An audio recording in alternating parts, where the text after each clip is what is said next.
Baik, Assalamualaikum warahmatullahi wabarakatuh. Waalaikumsalam warahmatullahi wabarakatuh. Salatu wassalamu ala asrofil anbiya'i wal mursalin wa ala alihi washabihi ajmain. Dan syukur kita panjatkan kehadiran Allah Subhanahu wa taala yang telah memberi dunianya.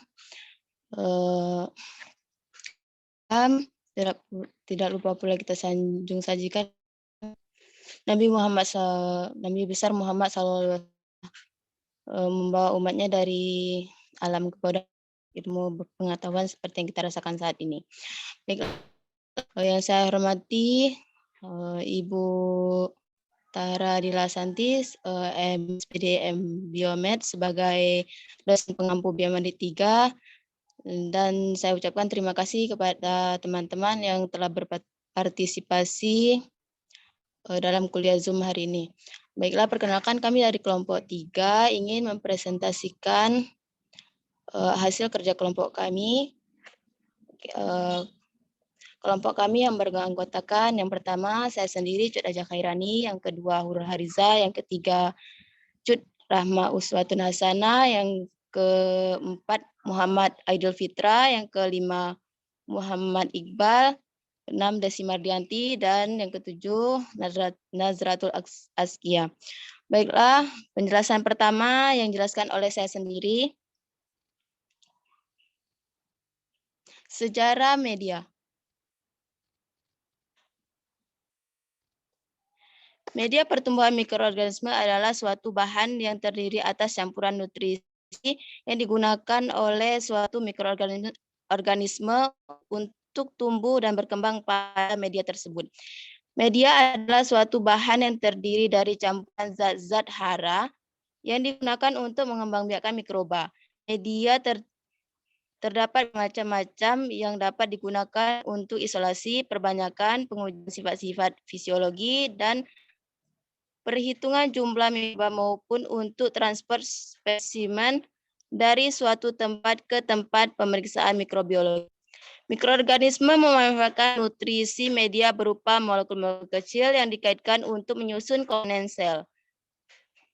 Dalam pemeriksaan mikrobiologi, media menjadi suatu hal penting agar mikroba yang dapat hidup dan menentukan bahwa mikroba yang diperiksa adalah benar-benar mikroba yang dicari atau yang diharapkan. Upaya pembiakan mikroorganisme memerlukan kondisi lingkungan yang sesuai agar bakteri dapat berkembang dengan baik. Dalam pertumbuhan mikroorganisme memerlukan bahan-bahan ion pendukung agar sumber katalis. Faktor yang penting bagi proses pengembangbiakan organisme yaitu nutrisi, oksigen, gas lain, pH media, suhu, serta kontaminasi. Media yang baik untuk pengembangbiakan mikroorganisme hara seperti karbon, nitrogen, fosfat, inorganik, sulfur, log air, dan mineral. Baiklah, macam-macam media.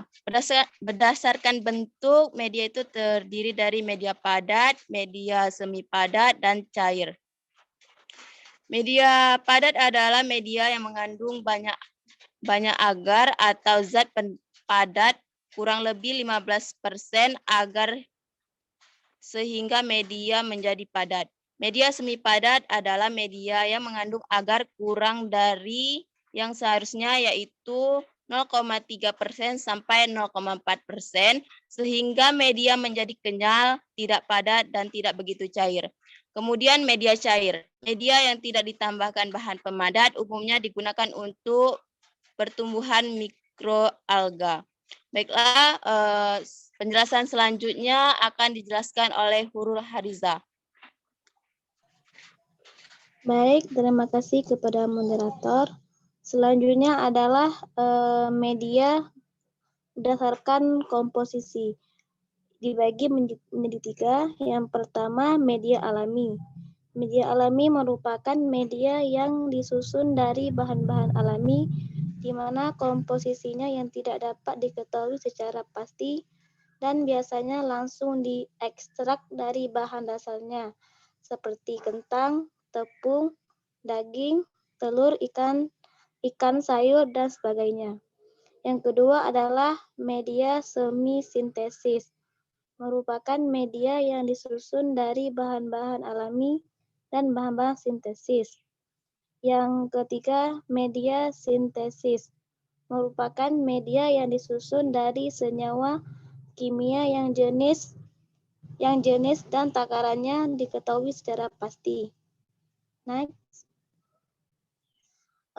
Selanjutnya media alami menurut Louis Pasteur.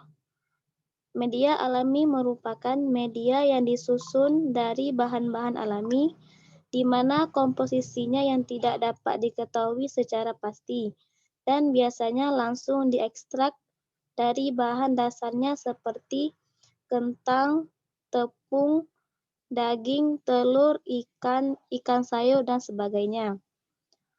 Alois Pasteur adalah seorang ahli kimia dan mikrobiologi terkenal untuk penemuannya dari prinsip vaksinasi, fermentasi mikroba, dan pasteurisasi. Dia adalah Direktur Institut Pasteur, didirikan pada tahun 1887 sampai kematiannya, dan tubuhnya dikebumikan di lemari besi di bawah institut.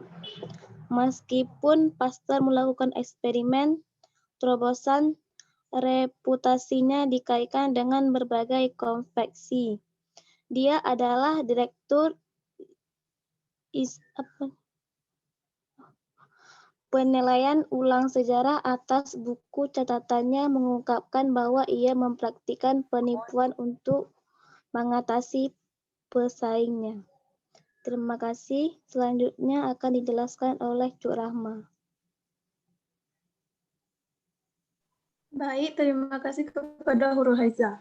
Media padat yang dibuat oleh Robert Koch. Media padat yaitu media yang digunakan untuk kultur atau pertumbuhan bakteri atau mempelajari koloni bakteri dalam bentuk padat. Dapat diletakkan di petri dish ataupun tabung. Media dapat berbentuk padat, padat datar, padat tegak maupun padat miring. Robert Koch dianggap sebagai pendiri modern bakteriologi. Dikenal karena perannya dalam mengidentifikasi agen penyebab spesifik TB, kolera, dan antraks, dan untuk memberikan dukungan eksperimental untuk konsep penyakit menular. Selain studi rintisannya pada penyakit ini, Koch yang diciptakan dan ditingkatkan teknologi laboratorium yang signifikan dan teknik di bidang mikrobiologi, dan membuat sejumlah penemuan kunci yang berkaitan dengan kesehatan masyarakat. Penelitiannya menyebabkan penciptaan postulat Koch, serangkaian 4 prinsip umum menghubungkan mikroorganisme spesifik untuk penyakit tertentu, yang tetap hari ini yaitu standar emas dalam medis mikrobiologi. Sebagai hasil dari terobosan penelitian pada TB, Koch menerima penghargaan Nobel dalam fisiologi atau kedokteran pada tahun 1905. 4. Postulat Koch-Santing. Koch menerima posisi sebagai penasehat pemerintah dengan Imperial Departemen Kesehatan pada tahun 1880. Selama waktunya sebagai penasehat pemerintah, ia menerbitkan sebuah laporan di mana ia menyatakan pentingnya kultur murni dalam mengisolasi organisme penyebab penyakit dan menjelaskan langkah-langkah yang diperlukan untuk memperoleh kultur ini. Metode yang diringkas dalam Koch 4 postulat. Megiolasi kultur murni pada media padat santing. Koch mulai melakukan penelitian tentang mikroorganisme di laboratorium yang terhubung ke ruang pemeriksaan pasiennya. Penelitian awal Koch di laboratorium ini terbukti menghasilkan salah satu kontribusi besar untuk bidang mikrobiologi. Karena di sanalah ia mengembangkan teknik bakteri yang tumbuh. Koch postulat kedua panggilan untuk isolasi dan pertumbuhan patogen yang dipilih dalam kultur laboratorium murni. Dalam upaya untuk tumbuh bakteri, Koch mulai menggunakan nutrisi padat seperti irisan kentang. Melalui percobaan awal, Koch mengamati koloni individu identik sel murni. Datang kesimpulan bahwa irisan kentang tidak media yang cocok untuk semua organisme. Koch kemudian mulai menggunakan solusi nutrisi dengan gelatin. Namun, ia segera menyadari bahwa gelatin seperti irisan kentang itu bukan media yang optimal untuk pertumbuhan bakteri, karena itu tidak tetap solid pada 30 derajat Celcius. Suhu yang ideal untuk pertumbuhan sebagai besar patogen manusia. Oleh karena itu, Koch akhirnya mulai memanfaatkan agar untuk tumbuh dan mengisolasi kultur murni. Karena ini polisakarida tetap solid pada 37 derajat Celcius, tidak terdegradasi oleh sebagian besar bakteri, dan hasil dalam media transparan. Baik, saya kembalikan kepada moderator.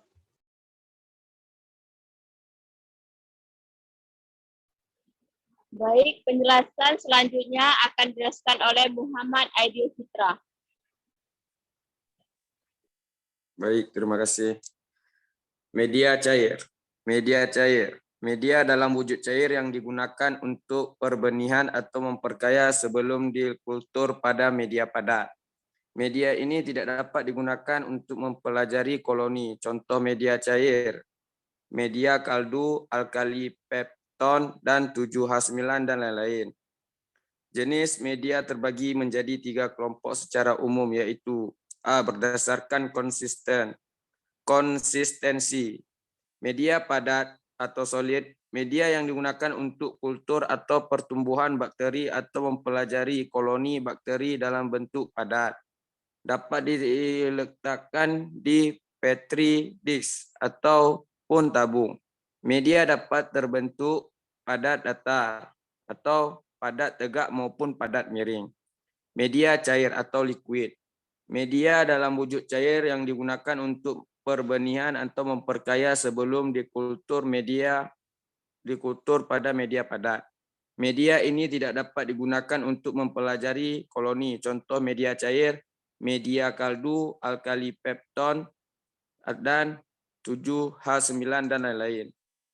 Semi-solid, media semi-solid atau setengah padat untuk mengetahui pertumbuhan mikroba atau mengetahui motilitas bakteri. Terima kasih, saya kembalikan kepada moderator.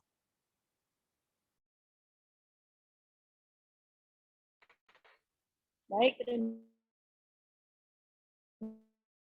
penjelasan Muhammad Iqbal. Baik, terima kasih. Berdasarkan komposisi. Komposisi adalah penetapan atau ansermen unsur-unsur visual atau bahan dan karya seni. Berbeda dari subjek. Medium simple. Medium compact adalah media yang sebagian komposisinya tidak diketahui dengan pasti. Sintetik medium adalah media yang mempunyai kandungan dan isi bahan yang telah diketahui secara terperinci.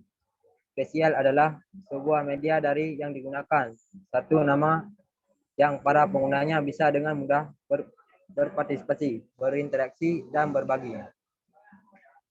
Selanjutnya berdasarkan kebutuhan oksigen. Kebutuhan oksigen adalah kebutuhan dasar manusia dalam pemenuhan oksigen yang digunakan untuk kelangsungan metabolisme sel tubuh, mempertahankan hidup dan aktivitas berbagai organ atau sel. Media aerobik. Filter adalah merupakan tempat meletaknya mikroba atau aerobik ataupun anaerobik yang mengelola limbah di air limbah. Anaerob merupakan bakteri yang tidak dapat tumbuh dalam suasana O2 atau zat asam karena dalam suasana ini akan terbentuk H2O2 yang bersifat toksik terhadap bakteri. Baik, terima kasih.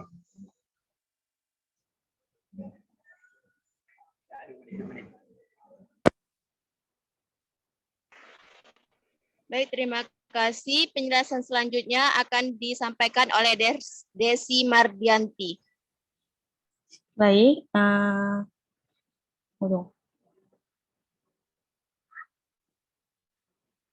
Slide-nya udah. Metode kultur.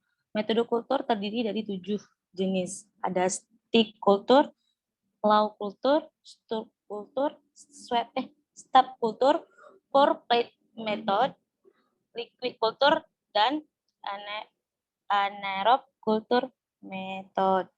Jadi penjelasannya, stick kultur adalah metode yang paling berguna untuk mendapatkan koloni bakteri yang berbeda. Ini dilakukan dengan penggoresan pada permukaan pelat media. Media padat menggunakan low platinum atau nichrome dengan diameter 2 sampai dengan 4 mm. Dalam metode ini, satu lengkung inokulum ditempatkan dekat area perifer pelat. Inokulum kemudian disebarkan dengan loop sekitar 1/4 dari pelat dengan sapuan paralel yang dekat.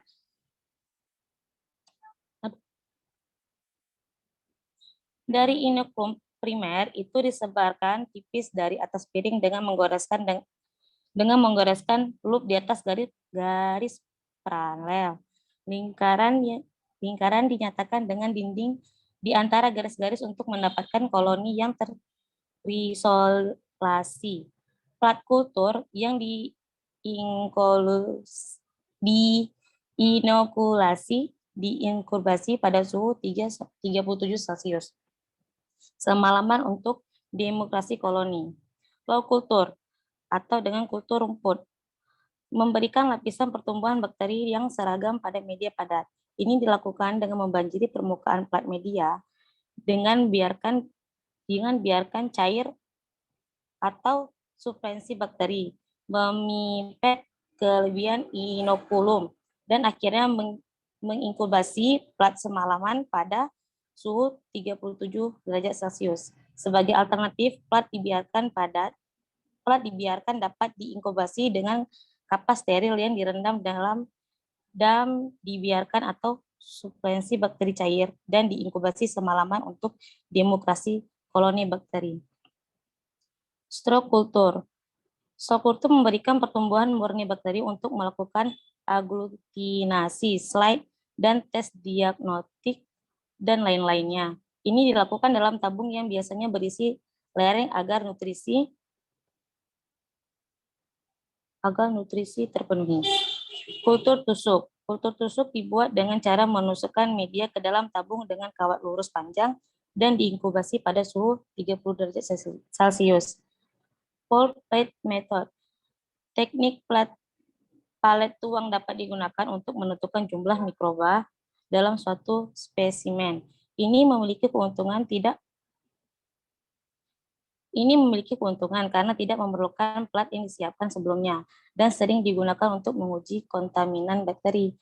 Teknik tulang piring agar cair yang diinginkan sehingga 45 derajat Celcius dituangkan ke dalam cawan petri yang berisi sampel encer dalam jumlah tertentu. Setelah penambahan, agar-agar cair kemudian didinginkan dan penutup.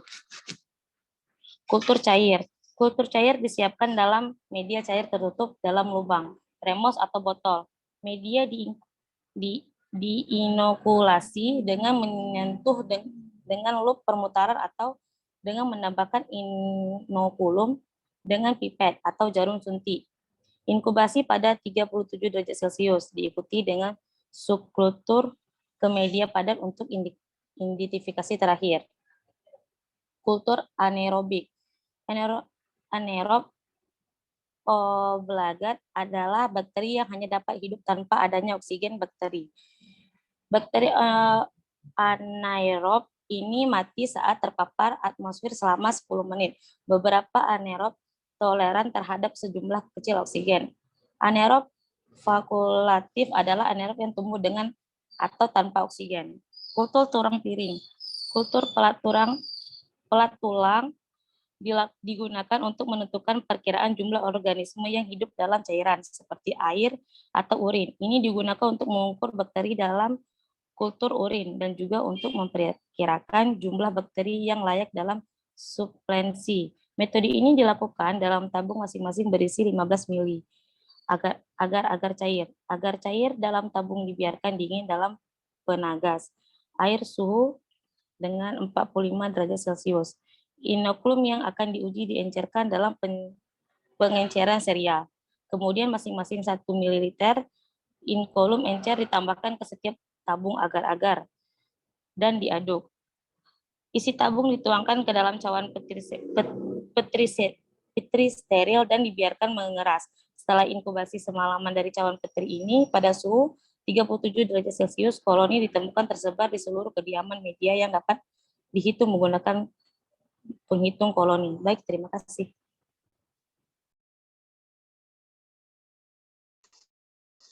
Baik, terima kasih. Penjelasan selanjutnya akan dijelaskan oleh Nazratul Askia. Baik, saya akan antibiotik sensitivity testing. Antibiotik adalah obat yang infeksi akibat bakteri pada tubuh manusia dan hewan. Obat ini membunuh bakteri atau mempersulit bakteri untuk tumbuh dan berkembang biak.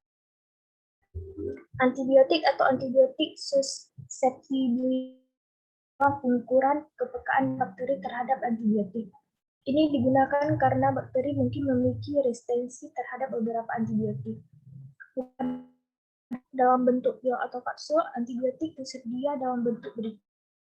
Pertama ada tablet, kapsul, atau cairan yang pada. Biasanya obat bentuk ini dipergunakan untuk mengobati jenis infeksi ringan hingga sedang. Kemudian semprotan dan tetes. Bentuk ini sering digunakan untuk kulit, mata, dan telinga. Yang terakhir ada suntikan. Bentuk ini dapat diberikan langsung ke dalam darah atau otot. Biasanya obat dalam bentuk suntikan digunakan untuk mengatasi infeksi. Antibiotik memang memiliki fungsi untuk menekan bakteri yang menginfeksi tubuh. Antibiotik dibagi menjadi dua, satu membunuh bakteri atau bakterisidal, kemudian bakteri atau bakteri rheostatik. Yang pertama, penisilin dapat membunuh bakteri dengan mencegah pembentukan dinding sel.